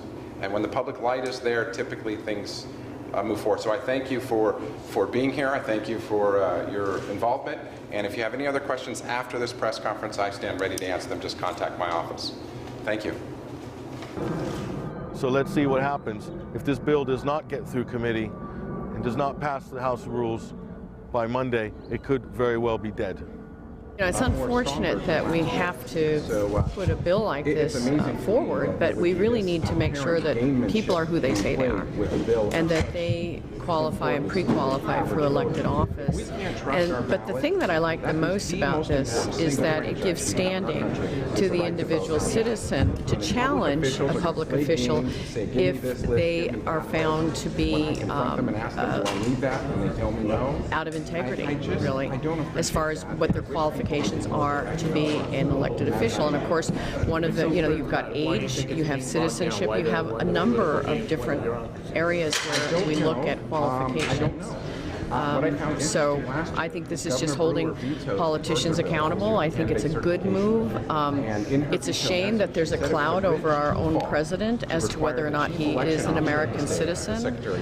It's a shame that there's not more emphasis on bringing forward the facts. When you, I know you go online and we see different blogs. I've actually seen clips of Obama saying that he's not an American. When your own president says that he is a foreigner, has taken foreign education money as a foreigner to go to our schools here, you begin to wonder who's telling the truth here. And so there's so many inconsistencies. I think, we all love this country, we all support our president, but we don't want to be supporting someone who is lying to the American public as to his origins. And I think that's a big problem. We're setting a precedent here in this country whereby say we need to have standards. So this is what we're trying to do here in Arizona. Arizona is always at the forefront of a lot of cutting-edge issues. We have a big problem with the federal government doing what they're hired by us to do, and we don't like to have to enforce laws that should be enforced by the federal government, but we found ourselves in a position where we have to do so. Even a fundamental issue is vetting for public office, which is a no-brainer. Really is a no-brainer. I mean, everyone who comes forward for public office should be honest up front as to who they are and what they are. And if they're not, you know, the voters will vote them out. But the main thing is, at some point, you know, if there's a reason to challenge them, we want to have the ability to do so without the court saying, oh, you don't have any standing. I'm an American citizen. I don't have standing to challenge someone who's perjured themselves in front of the American public. So I think it's time that we stood up and made this type of position and stand. We need to stand for America. Do you think that this effort here in your state legislation can encourage other states to mount similar legal challenges? Absolutely. Absolutely. I think that the American public is hungry for honesty. They're tired of the spin that comes out of Washington, that comes out of the political realm anyway. This is a good step forward, and I think that no one should fear putting sunshine on this issue. So clearly, as I'm standing with you today. Thank you. It shouldn't be unprecedented. All the legislation does, again, is just give average citizens the ability to hold all public officials in the state accountable. If a candidate on the ballot is not qualified, the citizens should have the ability to challenge that and question that. Right now, under current law, they do not. This bill would give them the clear legal authority to challenge or question any candidate on the ballot, and obviously the most important candidate, the President for the United States. Are you surprised by the amount of support you've gotten from your fellow legislators and also from your constituents on this? I'm not surprised by the support of the general public and several of my colleagues, a mass majority. In fact, a strong majority of both chambers support this legislation. What I'm really disappointed with is apparently the gamesmanship being played by Senator Nancy Bartow. Like I said before, we got two things down here, our word and our vote, and both are easy to lose if you're not careful. And when I speak directly with people like Nancy Bartow, who tells me that she's going to withdraw from the committee, when I get a copy of the memo and I give it to the leadership and they tell me it's fine and it'll move along, and it's not moving along, and I have no reason, no one tells me why, and then I hear some comments from the press that allegedly I'm supposed to do this mythical laundry list and have autographs on it that's not even in the rules. So it's surprising to me that somebody in leadership with mass support of the caucuses, both caucuses, would play games with a bill and make me comply with a rule that doesn't exist. Do you think theoretically, I'm just hypothetically, if one were to present a laundry list with initials of the supporters of this legislation, could that be used in kind of in a politically divisive way in between the time of receiving that list and when that bill is going to the floor? Well, I don't know. You know what? It's plausible, I think. I think at this point now is for me to double back with the Senate President, Nancy Bartow, and if they want me to have this laundry list, then that doesn't exist in the rules, then I'll go public again and say, here they are, making me do something that's totally outside the rules of the legislature. Even on a casual glance, one of the most shocking things about all the things that we've discovered this week in Phoenix is that behind the current president, Barack Obama, there appears to be a web of lies, of forgery, of fraud that stretches all the way back to the year 2000 and even further beyond that. So we all have to ask ourselves, how deep does this particular political rabbit hole go? Well, I always thought that, even going back to April 27th, that my book's publication was the reason that Obama released the birth certificate. I know Donald Trump was making an issue of it as well, but my book had reached, Where's the Birth Certificate, had reached #1 on Amazon, and that was a month before publication. If Obama didn't do something, we were going to be, probably going to be the biggest book I ever wrote. And I've written some pretty big books, thank goodness. But, you know, here, this one, even with Obama releasing the birth certificate, made the New York Times best-selling list and still sold something like 100,000 copies.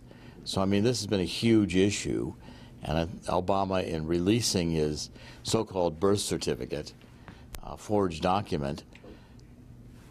What's the matter? I lost your signal. Say check, check, check. Check, check, check, check. Okay. How much of it did you lose? Nothing. You can continue. Okay. I got it back. It just kind of flipped up. Just flipped up.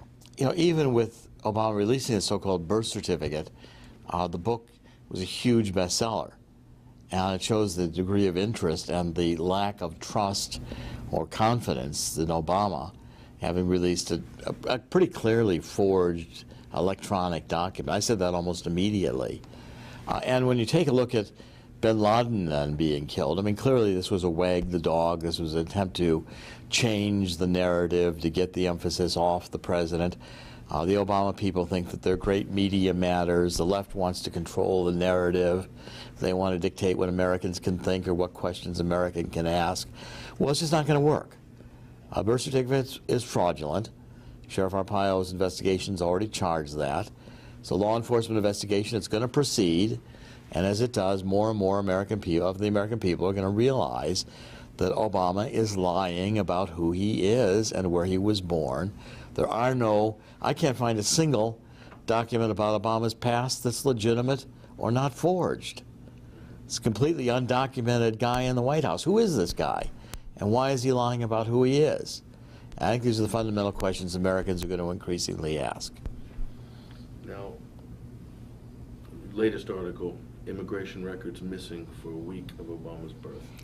Just give us encapsulate this. Right, well, I've been looking for years for any airplane manifests or INS immigration cards that would document the period of time around August 1961 when Obama was supposedly born, to see if the mother and baby had come into the United States from overseas after the baby was born.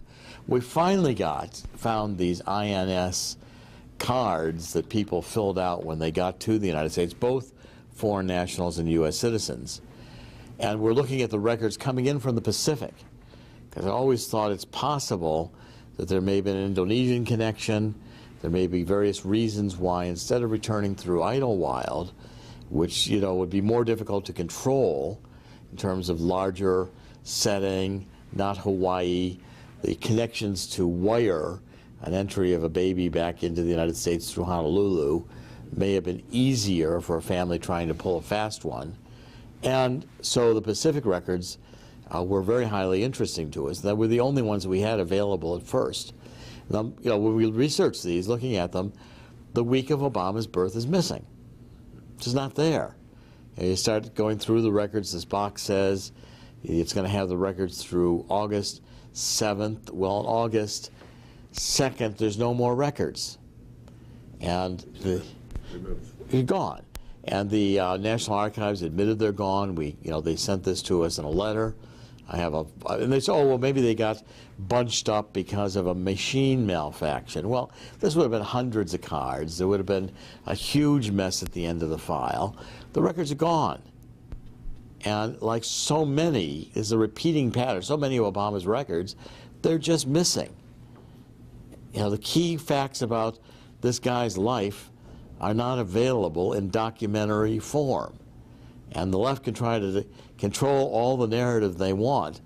But the truth is, and Alex Jones knows it, I know it, Alex's readers and listeners know it, this is a fundamental, greatest cover-up in the history of American politics.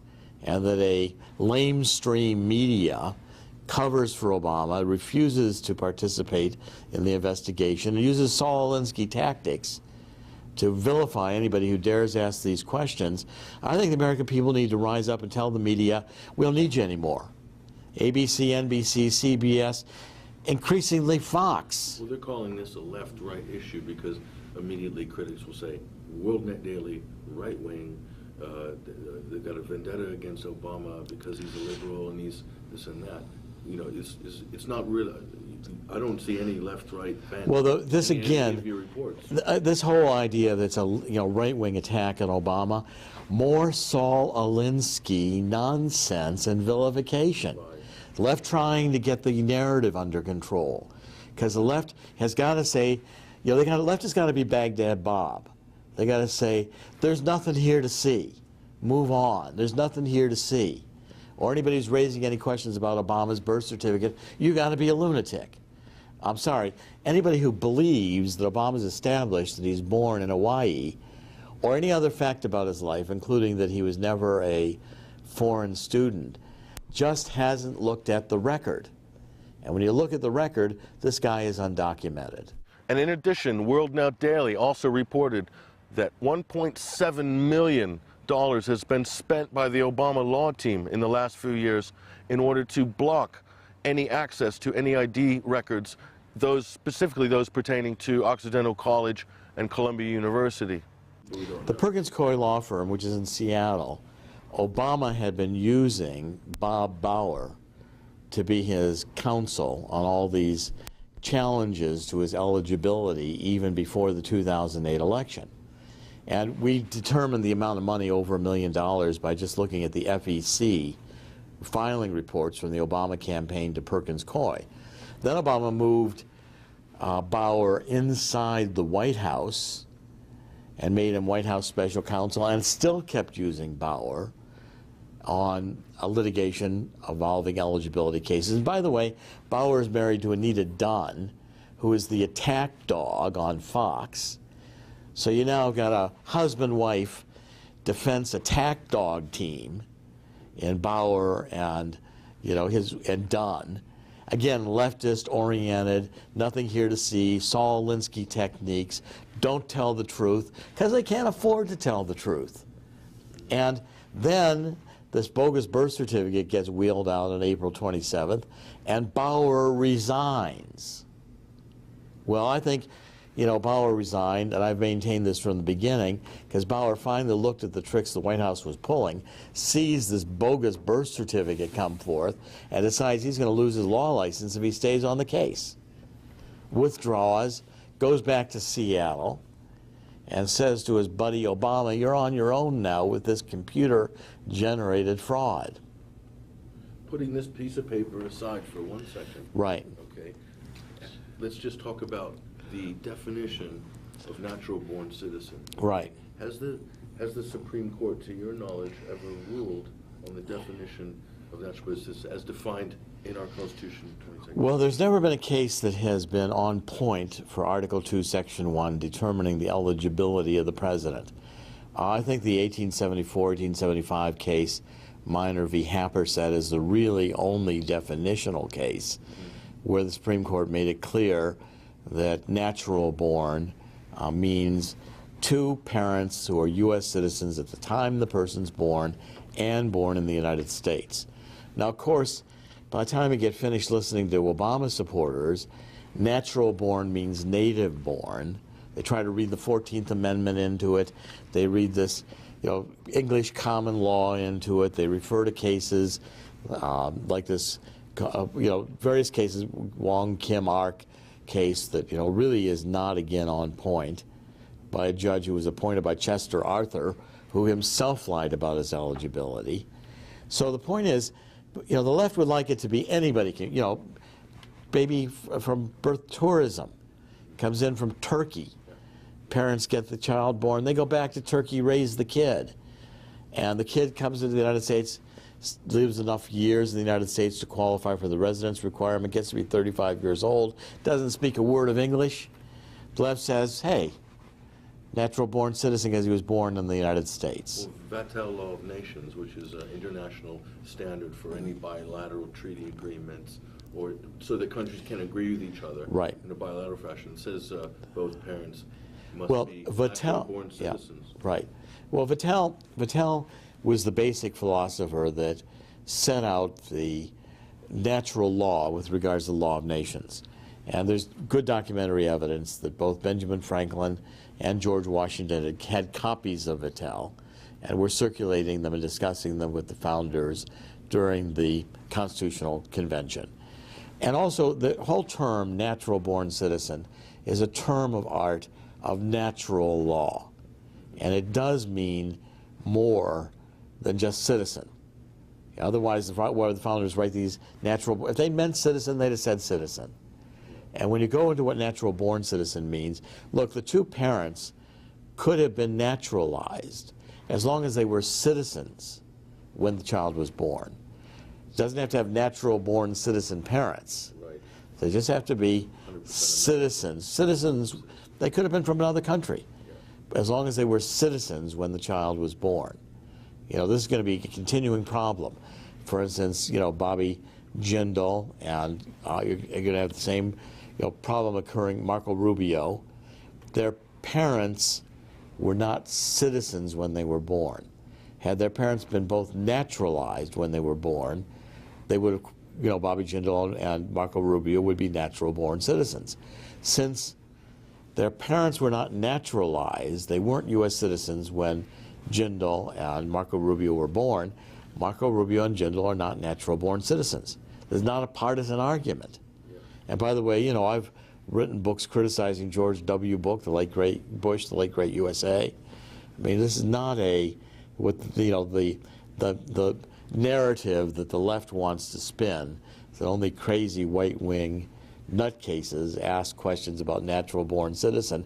The left is covering up that the original questions that were asked in 2008 were the left asking them about John McCain.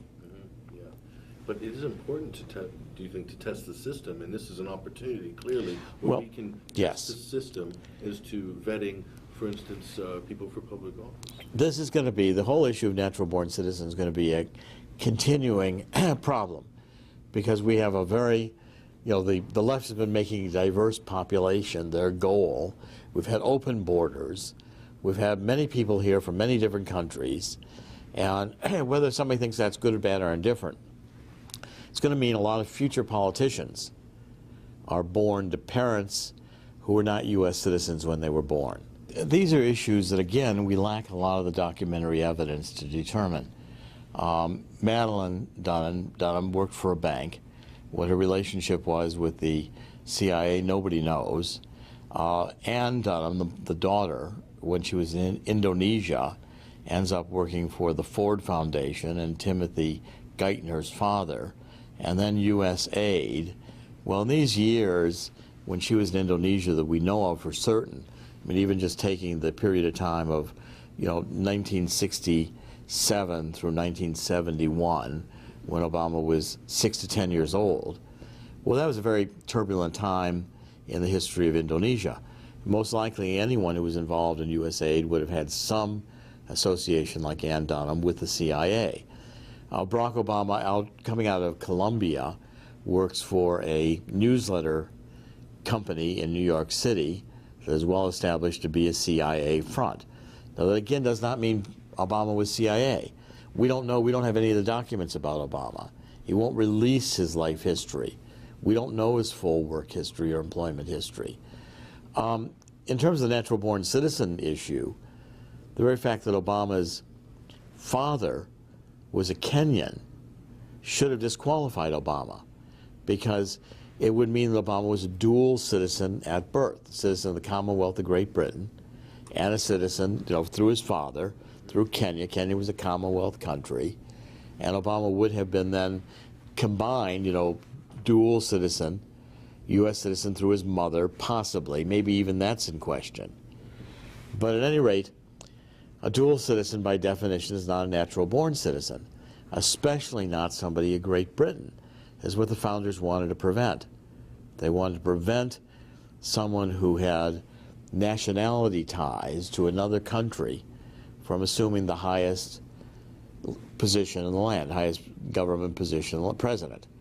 And especially nationality ties to Great Britain, because they're very afraid that through the back door, you know, a British citizen or someone who was a dual citizen with Great Britain or had been a citizen of Great Britain would become the President of the United States and would have an allegiance to the Great Britain that we had just fought a revolution to separate from. Woodrow Wilson.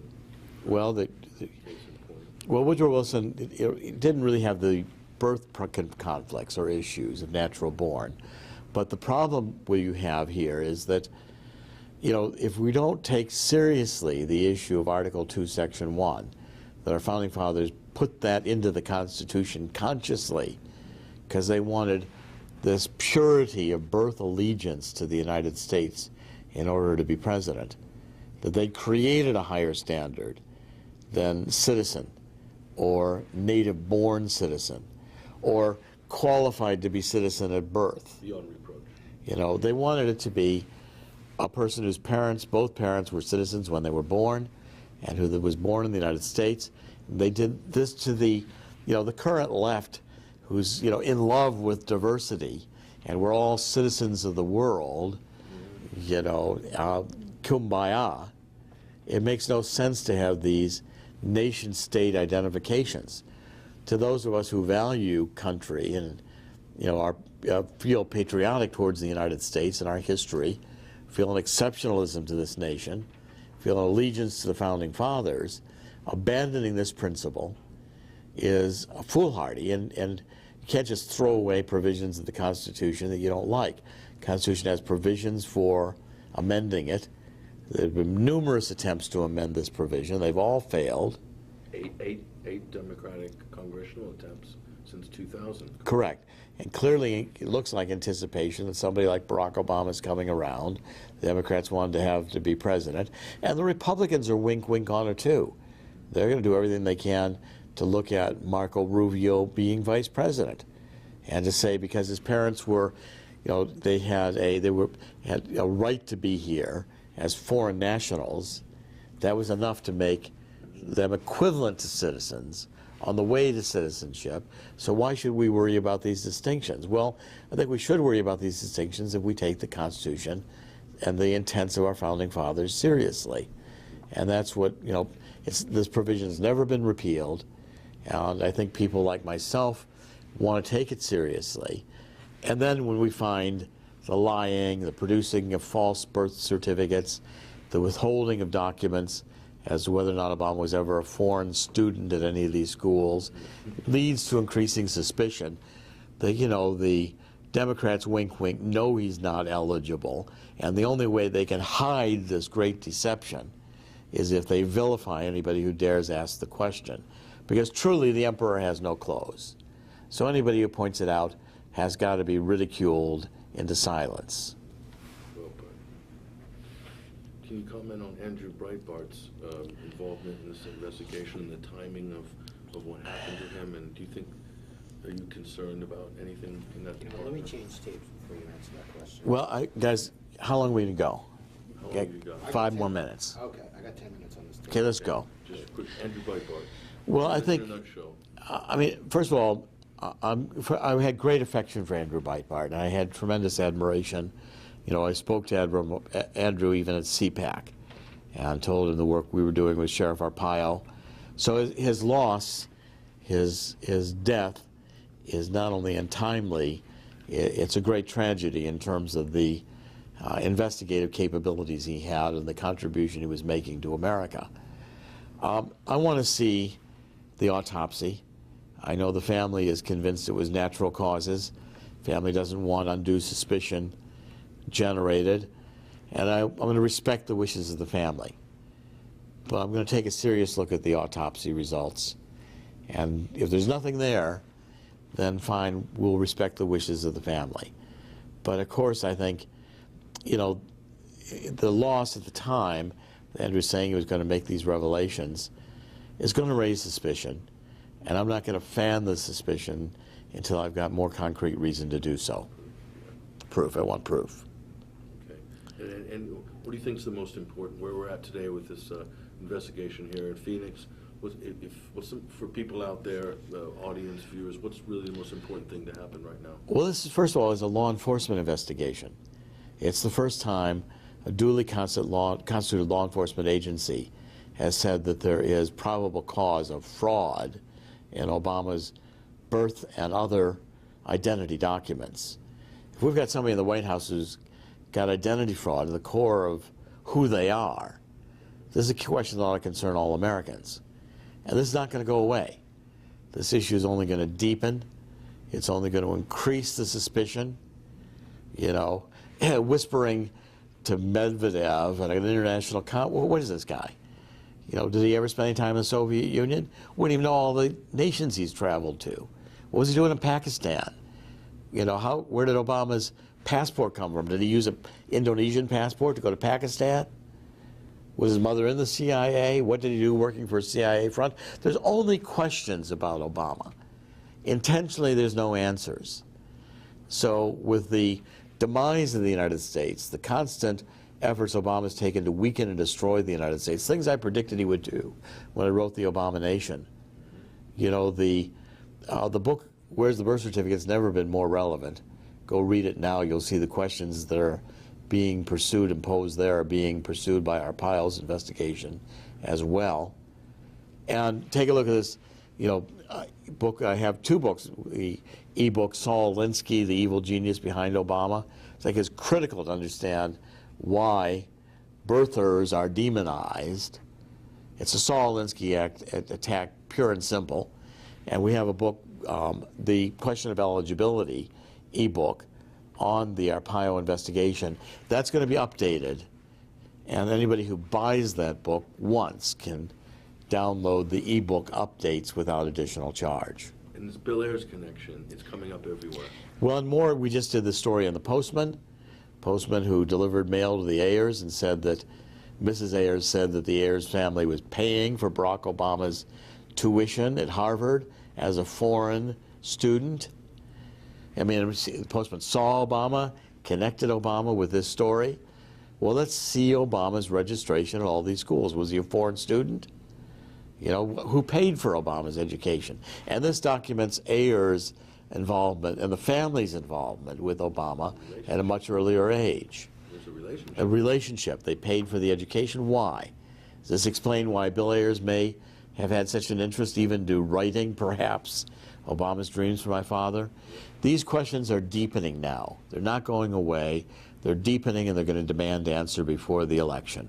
Opponents of this particular effort by Sheriff Joe Arpaio in Maricopa County should be under no illusion and not to underestimate the cold case posse team, who are both serious and very capable of getting results in the investigation. They've gotten a number of results already, and they will continue to bring home results as time goes by. And as Joe Arpaio told us, that this investigation is not going to end tomorrow, it's not going to end next week, and it's not going to end likely next month. This is an ongoing effort because the people of Arizona have given him that authority to find the truth. Ask yourselves, what are you doing in this time of great challenge? What are you doing to unlock minds? Go to Infowars.com and PrisonPlanet.tv for the latest headlines and cutting-edge information.